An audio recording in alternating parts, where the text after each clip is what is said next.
এই দুনিয়ার পুরো জীবনটা এটা হচ্ছে লালসাময় একটা জীবন। লোভ, মরিচিকা, মায়াজাল, এই মায়াজালে আমরা আটকে আছি। ফলে মৃত্যুর কথা আমরা ভুলে গিয়েছি, পাগলের মতো ছুটছি। আরো টাকা লাগবে, আরো খ্যাতি লাগবে, আরো যশ লাগবে, আরো দাপট লাগবে। আমার এত টাকা দিয়ে কি হবে? এত সম্পদ দিয়ে কি হবে? এত ব্যস্ততা দিয়ে কি হবে? তোমার স্টপ, থামুন, অনেক হয়েছে। আন্না, থামুন, take a rest and think about death. Think that you have to go back to your Lord.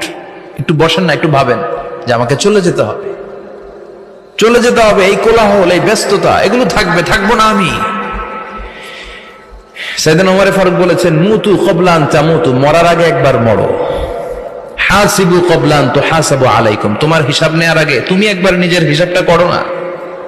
কাগজ বের করে একটু লিখো না কি কি ভালো কাজ করছিলা, যেগুলো দিয়ে নাজাতের ওয়াসিলা হতে পারে। 1 2 3, আর কি কি আকাম কুকাম করছো দেখো না।